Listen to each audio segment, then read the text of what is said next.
কি বলছেন স্বর্ণালী শাসক পক্ষের বা যারা বিএলওর হয়ে কথা বলছেন তাদের বা তাদের কষ্টের কথা বলছেন তাদেরকে কেন আপনি আনছেন না? আমাকে গতকাল থেকে অনেকে লিখছেন। আমি জানিয়ে রাখি আমাদের রিপোর্টাররা গেছেন এবং তাদের সঙ্গে কথা বলেছেন যারা বিএলও সে যখন বসেছিলেন এবং তারা বলেছেন যে সোজাসুজি স্বর্ণালী সরকার চাইছেন যে আপনি স্টুডিওতে এসে আপনাদের বক্তব্যগুলো ওনার সামনে তুলে ধরুন, উনি আপনাদের সঙ্গে কথা বলবেন, আপনাদের বক্তব্য তুলে ধরবেন। ওনারা কি রিপ্লাই দিয়েছেন জানেন? একবার চালাতে বলবো। আমার প্রতিনিধি অর্ণব জিজ্ঞাসা করেছিল যে তারা সন্ধ্যে 7টার সময় আমার শোতে আসবে কিনা, শুনুন তার উত্তরটা।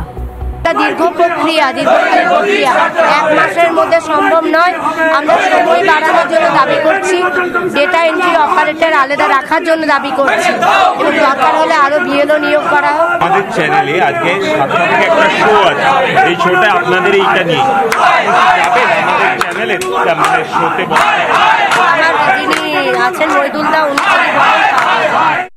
পুরো অভিযোগ শোনার পর আমাদের প্রতিনিধি অর্ণব বললেন যে আমাদের এই নিয়ে আজকে শো আছে সন্ধ্যে 7টায় সোজাসুজি স্বর্ণালী, আপনি কি আসবেন? উনি বলছেন যে যদি মহিদুলদা অনুমতি দেয় তাহলে, না হলে সম্ভব নয়।